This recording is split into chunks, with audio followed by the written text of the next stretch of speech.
What up, YouTube? No, we're not keeping that. Look at he's got on.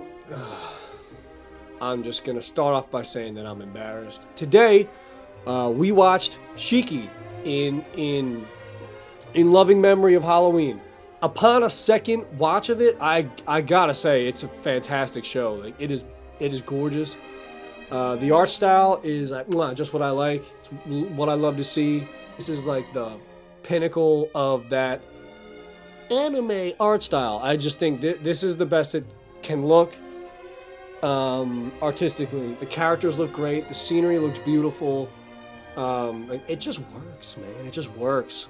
There is a couple weird looking characters, but I don't think they're really weird. I think what they are is like racist depictions. Shiki, like many of the horror animes that I've seen, builds up from like the normal little town to eventually everyone killing each other. We always get to everyone killing the shit out of each other. That's just always where these things go. I would like to say now that I'm gonna spoil the shit out of the show. Becky, I know you're fine, girl. You don't mind. You know, you can watch these and like you don't even, you're not gonna watch the show anyway. But for the other 12 of you watching, I'm gonna spoil the shit out of the show. So, and it's a good one. So this time it actually sort of matters. It's a very interesting development from episode to episode. I never felt like I was watching a filler. There's no episode that feels like a filler. It doesn't waste your time. There's no time wasting on this one now. It's really no fun when you feel like it's a chore to get through an episode. I'm sure we've all felt that. It's damn near perfect. I don't know if I should say that. I don't know if perfection is a possible thing that we can have, but it's damn good. It's a really good show. I mean, it doesn't matter what I think, because I'm a fucking idiot, and I understand that. I understand that. That's okay. I'm pretty much Hitler. I understand that. That's, probably even worse than Hitler. Our story takes place in a small village called Sodaba. Super Hottie Pants Megumi. She gets sick with a strange illness, and then she immediately dies. Over the course of a few days, immediately dies. Shit like wild dogs are blamed, or like just a summer cold is mentioned, but the good Dr. Ozaki, he knows this shit ain't no regular illness. There's no reason that this many people, young healthy people be included, would be dying. He knows some shit's going down. He knows this is some next level shit. This time, it's not mega AIDS. In fact, I thought we removed the mega AIDS. I'm sorry guys, I thought we removed the mega AIDS bit. So this is my official YouTuber apology video that I will be filming for you now. Yeah. I want to say one more. I didn't know about mega AIDS. I thought it was something I could just make a joke about, and I realize that I've hurt people. Please don't unsubscribe. I need you. I love all of you, and I love your money, and I love you. I just don't know if I can. This fucking door, man. Alright, by episode 2, the doctor realizes that the deaths are the result of an epidemic. We're calling it an epidemic.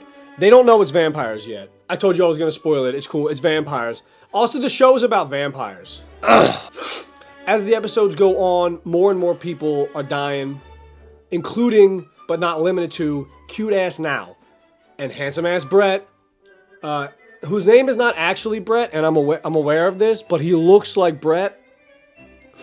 He looks like a Brett, so we're gonna call him Brett. I got hair in my mouth. I didn't get it. Oh my god, look at that. It was in my mouth. I don't know how it got there. Before we get ahead of ourselves, I just want to talk on this really strange thing that I see happen in pretty much every anime. Not every anime, but you see it a lot. And that is handsome boys who are very badass. They just want nothing to do with extremely cute girls. It's really weird. In this case, we got Natsuno Yuki, a new kid whose voice actor did a pretty okay job. He just shrugging off cute-ass Megumi Shinizu, whose name, I think I got that name right. I understand that he's a dark, mysterious figure, but he's also like 15. because it's anime and everyone is 15. If I was a cute girl, you know, and I was all like, hey, Yuki, I'm sure, you know, if I was in his situation, I would probably be like, wow, go away, fag. Hey, Yuki. Faggot? Oh, God, what have I done? YouTuber. Apology.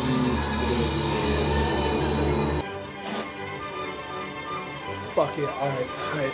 How do I look? I understand that word is hurtful to people because I've sucked like 5 dicks and it's so wrong. I'm sorry. Can't you tell this is a real reaction that a person would have? I'm a real person. I'm a real actual person who's real. But my man just got no time for that.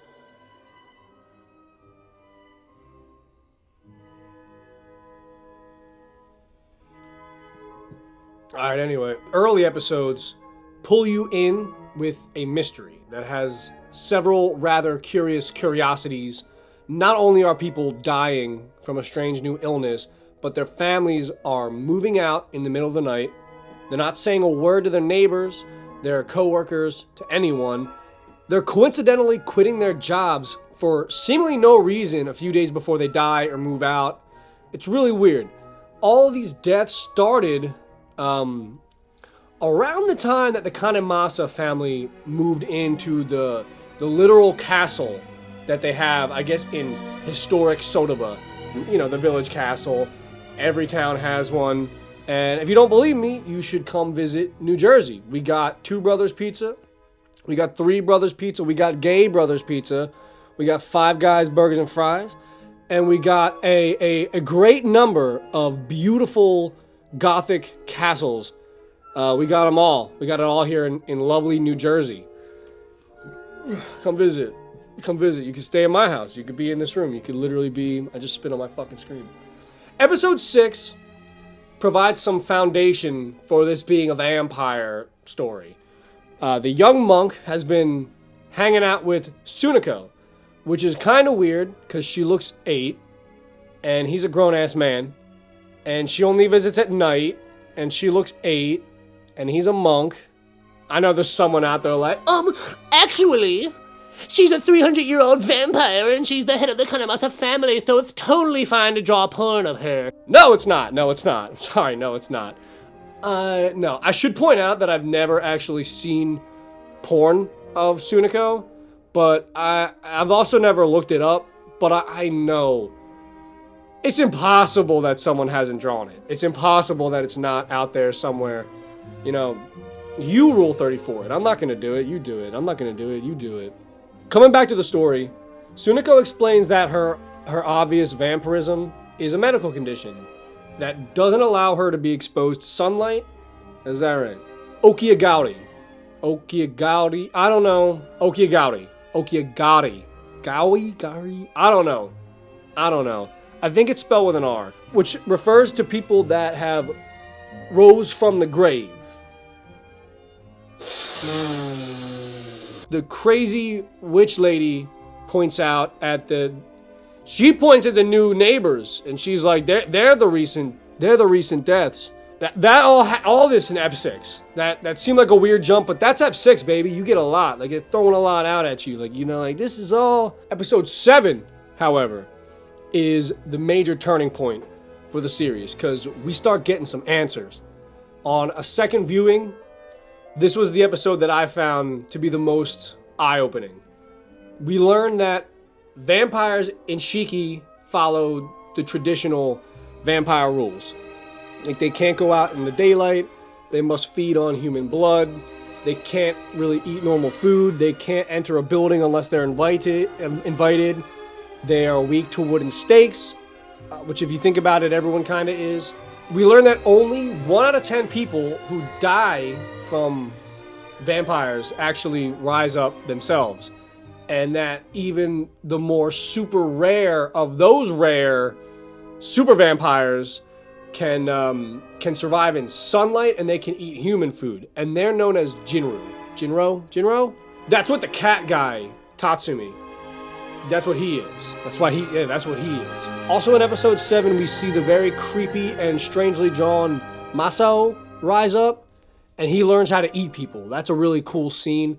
You're probably watching it right now. Dr. Ozaki realizes that the deaths are the result of Okigari, and very badass Natsuno takes cute-ass Kaori and her shitty, snot-nosed little fucking brother Akira to dig up Megumi. When they go dig up Megumi, she's not there. I wonder why. Natsuno knew she wasn't going to be there, but she's not there. So from this point on, we begin to learn what it's like to be a vampire in this world, because many of the characters who died in early episodes are reintroduced as Shiki. They've come back, they've returned. That's really cool to see. You don't really get to see characters die and then get resurrected with like this new life. It's a really good take on vampire. It's a good take. You should watch the show. Watch the fucking show, please. Will you watch the show? And it turns out it's quite lonely to be a vampire. But they stick together as vampires, but they still got it rough. It's a really beautiful show. Honestly, it's a fucking masterpiece. Let's quickly explain the human to vampire transition. First you die, then you wake up in a box with panties on your head, then a cute boy with cat ears, for some reason, digs you up. This, of course, is Tatsumi. He then takes you to a vampire safe house, and he shows you how to suck off a human. You gotta suck him off real good. That's definitely the best way of putting it. Soldiers, in the name of democracy, let us all suck him off real good. That's definitely the best way of putting it. Then you proceed to do everything the Kanemasa family tells you to do.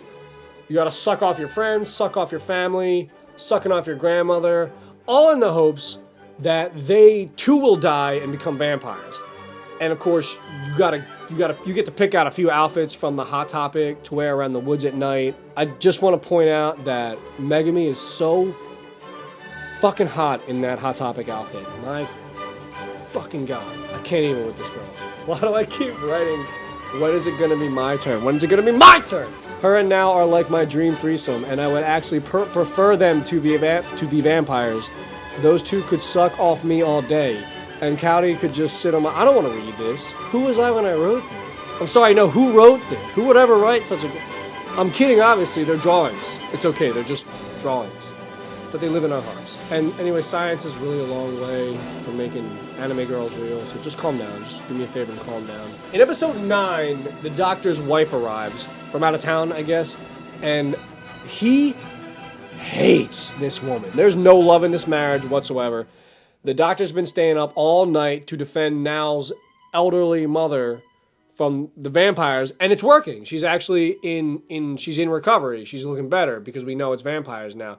But that is until all the vampires, including hot-ass Megumi, surround the clinic and kidnap the old lady, and they suck her off till completion, and they kill her.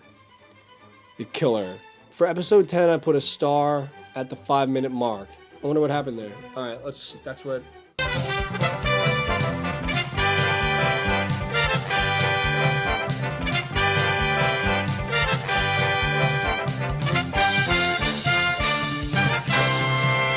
A few days later, the good Dr. Ozaki takes it upon himself to learn the vampire's weaknesses and other traits about them by running barbaric experiments on his wife that he hates. He knows that she's Okigari, though, so it's okay. It's like, fine. First, he takes her clothes off, but just the clothes that are going to get in the way of science, of course. He then cuts her up and finds that she heals almost immediately. He cuts her on the arm and then the leg, and then he cuts her really close to her pussy. It's art, people, it's art. He injects her with various poisons, none of which seem to be affecting this seemingly awful woman. He exposes her to sunlight and finds that it burns her. He also films every minute of it because he intends to show the world his findings. And he ultimately does find a way to kill her when his sleep-deprived mind decides to hammer a wooden stake between her tits.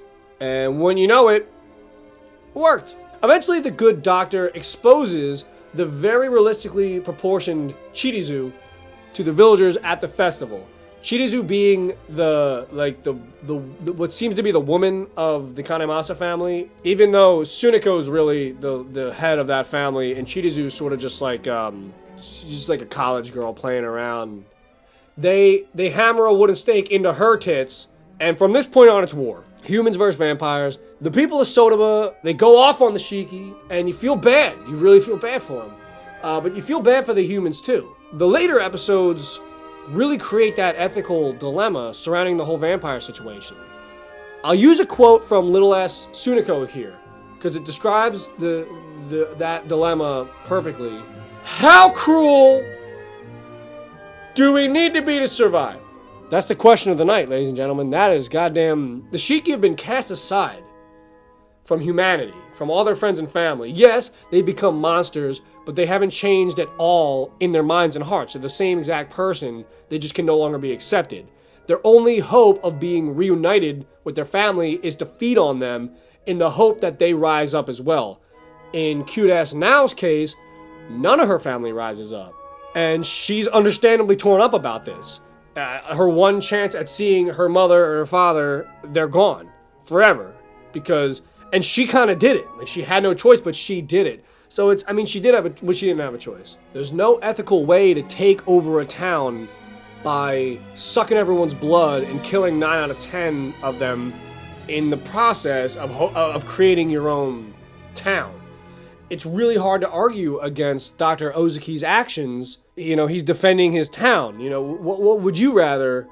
A 1 in 10 chance at everyone in your town becoming a vampire, including you, or you fight back against the damn thing, even if it means killing people that you loved who have become vampires? It's really hard. It's a good fucking show. It's a good fucking show. All the human villagers left, they take up wooden stakes, they join the good doctor, despite the knowledge that the Shiki are still the same. They beg for their lives. They're still human. Well, not human, but they still have emotions. They're still the same friends and family that they lost. Mentally and physically, nothing is different about hot-ass Megami, but she's, higher up in the food chain than we are now. So that means, steak tits gotta go in there. Does that justify running her head over with a tractor? It's really hard to say. It really is. Ideally, there would be a way for humans and Shiki to coexist, like with some sort of blood donation system that, especially considering getting sucked off by a Shiki causes a terrible sickness, and after a few days, you'll die. There's really no way to do it right. It would be difficult for everyone to get on board with donating blood to vampires as well. This I do want to see in the comments. How many liberals would be down to have their blood donated? And how many Republicans would be down to have their blood donated? If you knew it was going to vampires, would you be for? Put your political party, and if you're for or against donating your blood to vampires, that's gonna go great. This is the best idea I've ever had.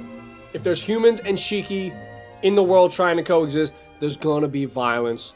So where does this leave us? The village is practically burned to the ground. The humans are covered in blood of people that used to be their friends. Pretty much everyone is either dead or definitely gonna have to deal with major PTSD for the rest of their lives. The good Dr. Ozuki is mostly successful in eradicating the Shiki, but since the young monk rescues Sunako from the bartender or the liquor store guy, I'm not too sure, the big man, the big guy who's gonna kill Sunako, the young monk rescues her. The whole ordeal is just gonna happen to another village because she got away. But you're watching at home and you're happy that she got away. Although I did read some comments of people that were like, "Fuck that little loli. She didn't deserve. It was all her fault anyway." I think it's great for the story that she gets away though, and I think it's great for the story that the young monk is the one who helps her get away. The young monk wrote a book called Shiki. Watch the show. I don't know. I'm not going to get into that. I didn't write that much. Watch it next Halloween. I'm actually going to get serious. Shiki doesn't have a good or bad ending. Just a tragic one that doesn't seem like it could have been avoided. And that's part of what makes it so irresistibly beautiful. I'm still doing that best girl shit. But I'm going to give it to Now for that really scary, horrifying scene where she justifies feeding on her own mother. It's just wonderfully horrifying. Look at this artwork. Look at how fucking awesome and visceral that artwork is. It's so good. I'm going to give Shiki a 12 out of 13. Happy Halloween, cocksuckers. watch out for tractors. And maybe don't run around the woods wearing Hot Topic at night. Okay, bye.